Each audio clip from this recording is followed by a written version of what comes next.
Salut les octopotes, ici Octolady et bienvenue sur ma chaîne. Ça y est, les 2 premiers épisodes d'Has Been Hotel sont sortis pour l'Early Access et comment vous dire à quel point c'est une dinguerie. Je vous jure, je sais pas comment je me suis retenue de ne pas lancer un live directement après mon visionnage. J'étais tellement euphorique, il y a tellement à dire. Premièrement, sachez que mon premier visionnage a été fait en VO. Je découvrirai donc la VF en même temps que vous le 19 et cette analyse sera donc uniquement basée sur la version anglaise. Peut-être que la VF m'apportera quelques petites précisions ou quelques réponses, on verra ça plus tard. Avant d'entrer dans le vif du sujet, pour toutes celles qui n'auraient pas encore vu les épisodes d'Has Been Hotel et qui auraient besoin d'être convaincus, Has Been Hotel, c'est incroyable. Les personnages sont super, les chansons vraiment très entraînantes, l'humour est vraiment au poil, et finalement, j'aime des personnages que je ne m'attendais pas à apprécier autant. Si vous aimez Helluva Boss, vous allez adorer Has Been Hotel. Si je ne traite que des 2 premiers épisodes ici, c'est car j'ai pu les voir en Early Access, et donc de ce fait, j'ai pu écrire cette vidéo pour vous la proposer le jour même de la sortie officielle. Évidemment, comme cette vidéo a été écrite entre le 12 et le 19, il est possible que des informations soient déjà obsolètes par la sortie des épisodes 3 et 4. Mais bon, c'est le jeu. La suite de la vidéo va évidemment spoiler, alors je vous conseille de la skipper si vous n'avez pas encore vu le début de la saison.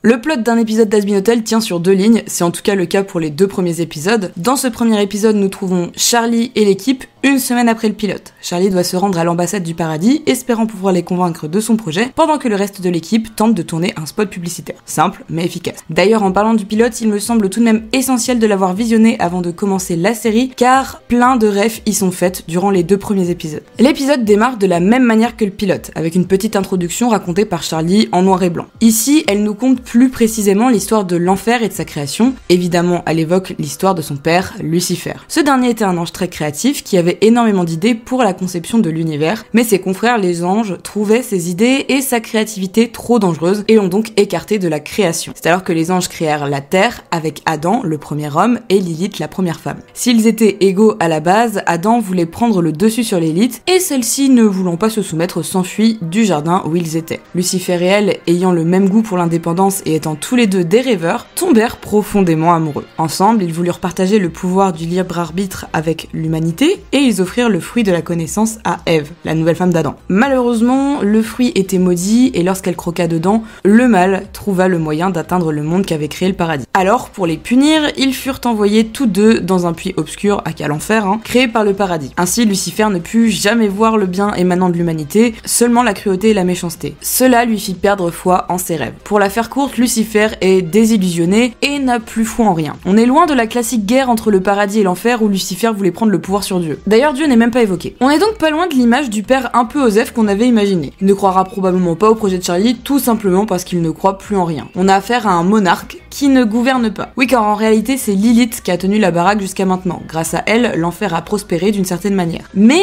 le paradis s'est senti menacé par la montée du pouvoir de Lilith et l'expansion de l'enfer. C'est ainsi qu'ils ont pris la décision que chaque année, ils enverraient une armée destinée à exterminer le plus de démons possible, afin que l'enfer ne puisse jamais attaquer le paradis. Une histoire bien différente du classique de l'enfer et du paradis donc. Et cerise sur le gâteau, on apprend de la bouche de Charlie que Lilith a disparu depuis 7 ans maintenant. Résumons, nous avons une reine des enfers surpuissante mais disparue, un roi désillusionné et sans réel objectif, et la fille de ces 2 êtres surpuissants présentée comme le dernier espoir de sa mère. Pas du tout la pression, ça va. D'ailleurs Charlie, parlons-en. Nous la retrouvons aux côtés de Vaggie et d'Alastor pour le visionnage d'un spot publicitaire. En effet, Alastor semble plus impliqué dans le fait que l'hôtel fonctionne qu'on aurait pu le penser, du moins en apparence. En effet, celui-ci a tourné un spot publicitaire, et comment dire, bon, c'est clairement du foutage de gueule. En même temps, il a dû tourner une vidéo, et on connaît tous plus ou moins la version qu'a Alastor envers les nouvelles technologies, et particulièrement la vidéo. Alors oui, il a fait l'effort, mais il fallait pas trop lui en demander non plus. D'ailleurs, la vidéo comporte quelques petits easter eggs sympas, en plus de se fiche royalement de Charlie et d'afficher ses problèmes familiaux. À côté de ça, nous revoyons très rapidement les autres membres de l'hôtel, à savoir Angel, Husk et Nifty, qui pour le moment sont assez anecdotiques dans ce premier épisode. L'action commence réellement lorsque Charlie reçoit un appel de son père, lui disant que le chef des armées des anges voudrait voir quelqu'un à l'ambassade. Sans demander particulièrement pourquoi, Charlie est tout excité à l'idée de pouvoir parler de son projet d'hôtel au paradis, même si Vaggie émet plus de réserves. En même temps, Charlie, c'est clairement la Anna de l'enfer, ironique quand on sait qu'elle est incarnée par la première actrice d'Elsa en français. Faux folle, ultra optimiste et enthousiasme et un poil trop rêveuse peut-être. C'est ainsi que démarre Happy Day in Hell, une chanson que vous connaissez sans doute bien maintenant. Pas grand chose à dire sur la chanson en elle-même, c'est le reflet de la joie de vivre et de l'enthousiasme de Charlie face à la perspective de pouvoir annoncer son projet au paradis. On voit quelques quartiers de l'enfer dans le clip, notamment Cannibal Town ou encore le quartier des Viz. En tous les cas, la chanson se termine par Charlie rentrant dans l'ambassade. Pendant que Charlie fait ce qu'elle fait, on en reparlera après, Vaggie est déterminée à tourner un nouveau spot publicitaire, ce qui nous permet de nous familiariser ou nous refamiliariser avec les personnages. Husk est le barman blasé et désabusé, clairement il a pas envie d'être là ni de s'impliquer, et il ne semble pas spécialement apprécier Angel, bizarrement. Notre araignée, quant à lui, n'a pas vraiment changé, full sous-entendu, full sexualisation dans ses propos, draguant très lourdement Husk et se fichant royalement de la tronche de Vaggie. On reparlera d'Angel Dust, mais j'avoue avoir eu un petit peu du mal avec le personnage jusqu'à un certain moment de l'épisode 2. Nifty, comment dire,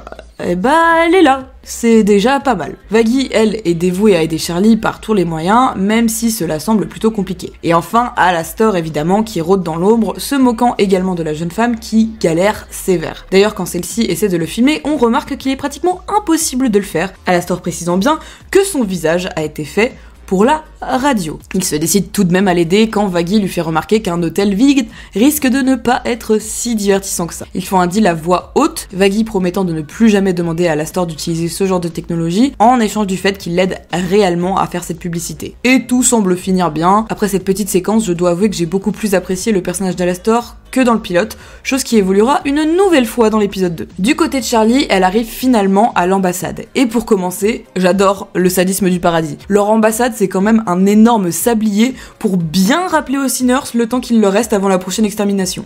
Sympa les types. Bon, évidemment pour la déco, on serait quelque chose d'ultra propre et plutôt sobre, rien à voir avec ce qu'il se passe à l'extérieur. Après avoir signé un genre de formulaire, Charlie se retrouve dans une pièce face à Adam. Oui, le Adam, premier homme créé, devenu maintenant le chef des armées des anges. Et comment vous dire que je l'adore. Il est absolument incroyable, c'est un bouffon absolu, il a un ego surdimensionné, ses coups de parler, il troll Charlie à la première occasion. Je vous jure que j'ai été morte de rire à quasi chacune de ses interventions. C'est juste un énorme douchebag, mais tellement drôle, honnêtement, je trouve qu'il a de grosses maman vibes, mais en beaucoup plus fun. Il a pas l'air d'avoir capté que Charlie est la fille de Lilith, ou alors il en a pas grand chose à foutre. En tout cas, il ne fait pas de référence à sa première femme, à ma grande déception. En tous les cas, il ne prend vraiment pas au sérieux le cas des Sinners et du projet de notre princesse, et en plus de se fiche royalement, c'est le cas de le dire, de la tronche de Charlie, il se paie le luxe d'avoir pour le moment la meilleure chanson du show. Il enchaîne Charlie tout du long d'une chanson ultra rock'n'roll, lui expliquant bien que son projet n'a aucune chance de forme d'aboutir. D'ailleurs, on comprend également que la purge est une forme de divertissement pour les anges. Adam et Alastor s'entendraient sûrement très bien sur ce point-là. Mais finalement, cette chanson nous apprend surtout que la raison pour laquelle Charlie avait été convoqué à l'ambassade était car le paradis, du moins Adam, ont décidé d'avancer un tout petit peu la prochaine extermination. En effet, au lieu d'être dans 1 an, la prochaine extermination sera en réalité dans 6 mois. Sympa le paradis, encore une fois. On aurait pu croire que c'était suite à la demande de Charlie, mais rappelons que l'ambassade a demandé à voir Lucifer en premier lieu et qu'il a envoyé Charlie à sa place, probablement par flemme. Mais le plus beau dans tout ça, c'est qu'on sait pourquoi le paradis a pris cette décision. En effet, la dernière scène de l'épisode montre Adam et Luth dans un vaisseau trouvant le corps d'un ange. Luth précise que c'est la première fois qu'un ange meurt de la main de démon/sinner. Flippant tout de même, sachant qu'on a sûrement affaire à des siècles et des siècles d'extermination. Les anges sont donc sacrément balèzes mine de rien. Luth voudrait qu'ils redescendent immédiatement, mais Adam précise qu'il faut bien que personne ne s'aperçoive de la mort de cet ange. Alors j'avoue ne pas savoir s'il parle du paradis ou de l'enfer à ce moment-là. En tous les cas, il répond que la prochaine fois qu'ils reviendront, ils tueront absolument tous les démons. Encore une fois, sympa le paradis, hein. Le paradis, il renie Lucifer, ils le bannissent avec sa femme dans un puissant fond, envoie chaque année une armée dans leur pays pour exterminer leur peuple, les bougres ne disent rien pendant des siècles, et un jour, un seul de leurs anges se fait décapiter, et ça y est, faut raser tout le monde. Un poil excessif, monsieur, vous en conviendrez, non? Je veux dire, Luth a quand même dit qu'elle avait tué 275 démons, rien qu'elle toute seule, cette année. Ça va, vous êtes pas trop susceptible, le paradis. En tous les cas, l'épisode est une bonne remise en jambe, même si je pense que le pilote est indispensable. Il permet de se familiariser ou se refamiliariser avec les personnages et de comprendre les objectifs de certains. Plus de Charlie que des autres en réalité. Heureusement, l'épisode 2 est là pour nous parler un peu plus des autres. Dans ce second épisode, alors que Charlie et Vaggie se disent que la nouvelle d'une extermination prochaine pourrait intéresser les Sinners à venir à l'hôtel, Pentu Pentious attaque Alastor et l'hôtel dans le but de se faire remarquer des vies. C'est alors que nous avons un focus sur Vox, Velvet et Valentino qui ont pris le contrôle du cercle de l'orgueil en l'absence d'Alastor. Ils décident alors d'infiltrer Pentious dans l'hôtel pour voir ce qu'il s'y trame. Relégué au rang de gag dans le pilote, c'est en grande pompe que Sir Pentious fait un premier retour dans la série. Le démon serpent attaque une nouvelle fois Alastor qui malheureusement n'a toujours pas souvenir de son adversaire. J'avoue que je m'attendais pas du tout à aimer autant le personnage. Les premières scènes le concernant le montrent un peu comme dans le pilote, goofy, pâteau, un peu nul, on va pas se mentir, mais nous révèle également son objectif. Pentious attaque Alastor en boucle, oui apparemment ça fait 20 fois quand même, dans le seul but d'impressionner les V's, et qu'il le considère comme leur égal. Et les V's, on va en parler, mais j'aimerais développer tout sur Pentious avant. Bon, évidemment, il se fait éclater par Alastor, mais il lui arrache tout de même un petit bout de manteau, trop rare, pour ne pas le mentionner. On le revoit plus tard dans l'épisode, une fois que les villes l'ont missionné pour s'infiltrer et espionner Alastor, et à partir de là, ça a été un véritable coup de cœur. J'ai hâte de voir ce qu'Arnaud a fait avec la VF, ne vous y trompez pas, mais l'accent d'Alex, ses airs roulés, son to be better. You're helping people who want to be better. Je vous jure que ça m'a fait fondre instantanément pour le personnage. Même si on sait très bien que Pentious n'est pas là pour rejoindre l'hôtel, il est très impliqué et absolument adorable dans tous ses faits et gestes. Il participe à toutes les activités et il met du cœur. Il s'excuse même auprès d'Alastor qui refait surgir son petit côté sadisme à ce moment-là. J'ai vraiment rien à développer, il est juste trop chou. Mais regardez-le, même sa manière de s'asseoir est adorable. Évidemment, il se fait rapidement repérer, par Angel pour le coup, et se fait reject tellement violemment par Vox qui lui dit très clairement d'aller crever. Encore. Charlie commence donc à chanter une chanson sur le pardon, et si effectivement c'est l'une des chansons les plus niaises que j'ai jamais entendues de ma vie, encore une fois Pentious y est tellement adorable que je ne peux pas la détester. Non mais regardez-moi ce bébou, je vous jure. Bon, il est temps de passer aux choses sérieuses. L'une des principales raisons qui fait que j'ai commencé cette série, c'est les V's. Préparez-vous parce qu'on en a pour un moment. Comme demanderait Nifty, qui sont les V's? Ce sont 3 overlords, Vox, Velvet et Valentino, s'étant associés et ayant actuellement le monopole de pas mal de choses, notamment des médias, dans le cercle de l'orgueil. À la sortie du pilote, j'étais tombée folle amoureuse de leur design, puis avec les comptes Instagram et Addict, Valentino et Vox sont devenus mes chouchous.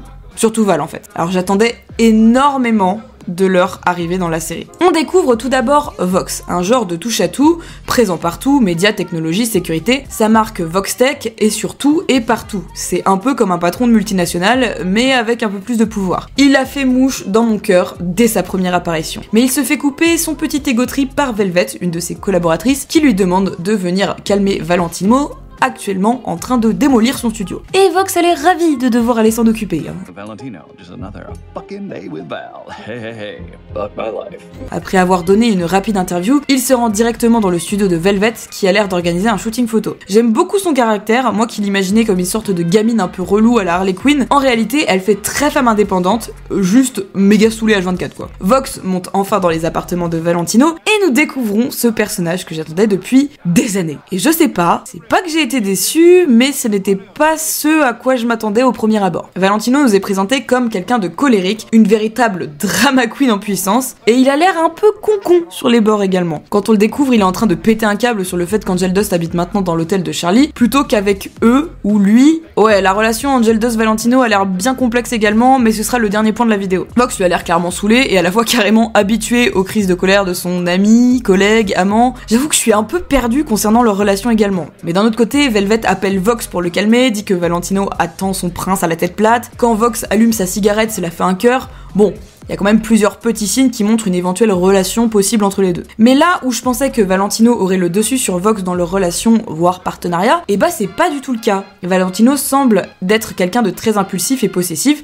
et c'est Vox qui le raisonne en lui expliquant que bon, faut qu'il arrête 2 minutes ses conneries s'il ne veut pas bousiller leur image de marque. Et à partir de ce moment-là, le ton du personnage change. Je parle de Valentino. Il est plus voluptueux, plus dans la provocation. En fait, il adopte un peu plus l'image que j'imaginais de lui. Et finalement, j'apprécie le contraste du personnage. D'autant plus qu'il est également valable pour Vox. Quand Vox est arrivé, Valentino était hors de lui et était prêt à faire n'importe quoi pour aller récupérer Angel. Et c'est Vox qui le calme pour ne pas que cela nuise à leur image. Mais ensuite, Valentino apprend à la télé qu'Alastor se trouve également dans l'hôtel. Il était apparemment absent depuis Kevin, 7 ans lui aussi. Et à ce moment-là, Vox pète complètement un câble et décide de provoquer Alastor, et finalement celui qui bousille leur image, c'est lui. On le savait, mais Vox et Alastor entretiennent une rivalité depuis bien des siècles, et l'Overlord des médias semblait suggérer que, depuis qu'Alastor avait disparu, c'était les Viz qui régnaient maintenant. À l'annonce de son retour, Vox décide de le provoquer directement via la télévision, chose qui a forcément le don d'énerver Alastor. Mais ce qu'il faut retenir dans le comportement de Vox, c'est qu'il est totalement insécure. Il s'ouvre un énorme complexe d'infériorité vis-à-vis d'Alastor, et encore une fois, il se tire juste une balle dans le pied. C'est lui qui annonce aux infos le retour d'Alastor, c'est lui qui le provoque, et qui par extension fait qu'Alastor décide de lui répondre. Et finalement, Alastor l'humilie sur la place publique. Et Vox s'y attendait un petit peu, vu comment il réagit. Alastor, c'est un peu un Deus ex machina à lui tout seul. Vivzi nous demandait via Twitter ce que nous avions pensé d'Adam et Vox en nous disant qu'elle avait hâte qu'on rencontre les méchants. Mais en réalité, comme je l'ai toujours dit depuis le début, personne n'est plus effrayant qu'Alastor. Personne ne m'a réellement donné l'impression d'être une menace. On nous présente Adam comme un bouffon, et même si le paradis a l'air puissant, on nous montre qu'au final, l'enfer vient de trouver un moyen pour tuer les anges. Vox nous est montré comme surpuissant et présent partout en enfer, il suffit de 2 secondes à Alastor pour le ridiculiser. Alastor est pour moi la réelle menace de la série. D'ailleurs, la crainte principale de Vox le concernant est qu'il fasse un deal avec Charlie, chose qu'il essaie de faire dès le pilote d'ailleurs. Et c'est pour cela qu'il veut savoir ce qui se trame dans l'hôtel. Vox craint ce qu'Alastor pourrait faire en dealant avec Charlie. On ne sait pas ce que ça pourrait impliquer, mais manifestement, cela préoccupe Vox. Mais vous aurez remarqué qu'Alastor avait disparu pendant 7 ans. Et il n'est pas le seul, ça fait également 7 ans que Lilith a disparu. Et avec le retour d'Alastor, qui signe également la première mort d'un ange, autant dire qu'on est loin d'être sur une coïncidence. Mais j'attendrai d'avoir plus d'éléments pour théoriser là-dessus. Tout ce que je voulais dire, c'est que les 3 V sont absolument incroyables et que j'ai juste hâte de les retrouver. Bon, on va enfin parler d'Angel 2. Il est probablement le second personnage le plus populaire de la licence après Alastor. Si beaucoup de gens l'ont apprécié grâce au pilote, son capital sympathie a été renforcé par le comics,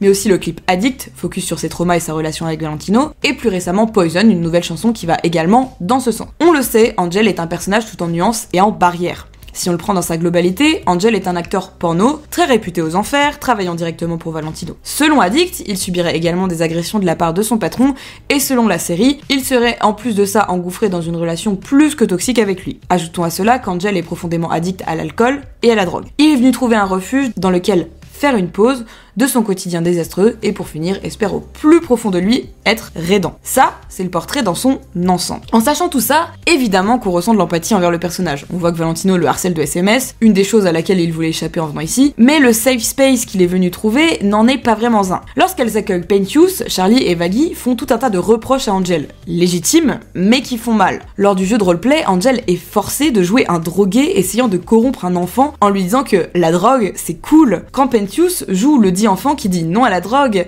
et qui n'aura aucune relation sexuelle avant le mariage. Ouais, les méthodes sont pas super subtiles, mais surtout ça met Angel dans une position d'inconfort inouï. Lui qui est censé être client de l'hôtel et être dans l'établissement pour se faire aider, mais il se retrouve ici dans une situation où on le blâme d'être ce qu'il est en réalité. S'ajoute à ça la seconde scène de harcèlement de Valentino, où, si on n'avait pas encore compris, appuie totalement le fait d'une relation toxique et d'emprise. La scène m'a personnellement déchiré entre les messages doux qui brossent dans le sens du poil et les messages d'insultes et de menaces, c'était vraiment saisissant de réalisme. C'est aussi à ce moment-là que je me demande vraiment quelle est ou a été la relation entre Valentino et Angel. Car ici on est clairement plus sur un discours de petit ami toxique que de patron possessif. Valentino parlait du fait qu'il vivait avec lui, il pique une grosse crise de jalousie en voyant Angel flirter avec un autre démon, et encore une fois on a cette conversation de l'enfer de chaud-froid entre les deux personnages. Leur relation est juste méga étrange en réalité. L'autre point qui me chagrine, c'est le degré d'empathie que le nouveau public va pouvoir avoir ou non sur Angel dans ces 2 premiers épisodes. Car nous autres fans hardcore, nous qui avons vu le pilote, écouté Addict et Poison une centaine de fois et lu le comics, nous connaissons la situation d'Angel. Mais pour quelqu'un de nouveau, Angel c'est juste une star du porno fauché qui économise un loyer pour s'acheter du crack, qui prend zéro au sérieux le projet de Charlie tout en squattant l'hôtel et en lui disant que tout est ridicule, en plus d'harceler presque Husk. À part la petite scène de fin que je trouve terriblement importante et impactante, soyez-en sûrs, le capital sympathie d'Angel n'est pas à son beau fixe en ce début de saison. Car encore une fois, pour des néophytes n'ayant pas son background, pour le moment, c'est un peu compliqué de l'apprécier à sa juste valeur. L'épisode 2 était pour moi bien plus intéressant que le premier, je pense que ça se voit rien que dans l'analyse. L'arrivée des V est un énorme point positif pour moi, car je les attendais depuis tellement longtemps. J'ai hâte de les retrouver tout au long de la saison. Faisons un petit point bingo. Nous avons un bingo avec l'apparition de Baxter dans une scène avec Vox. Nous avons malheureusement une case rouge car un RoboFils est présent et donc c'est une référence à Helluva Boss. Et enfin une case orange pour la relation Vox-Val car j'attends d'en savoir plus avant de valider tout ça. Chaque semaine je vous ferai également un petit point sur mon top 5 de mes personnages favoris, le top chanson et le top épisode. Je vous laisse y jeter un œil. Le démarrage d'Has-Been Hotel était un véritable plaisir malgré les leaks et les dramas. Ma hype n'a pas du tout été entachée et j'ai juste hâte de pouvoir continuer à vous parler de la série dès la semaine prochaine. Encore merci à tous les membres de la communauté de la chaîne. La chaîne est en partie financée grâce à vous, un énorme merci. Si vous avez apprécié la vidéo, n'hésitez pas à laisser un petit pouce bleu, ça fait toujours plaisir. Et ou à vous abonner si vous aimez mon travail, c'est la meilleure gratification qu'on puisse recevoir. Merci à vous d'être toujours plus nombreux. En tout cas, on se retrouve très vite pour une prochaine vidéo. Restez à l'écoute.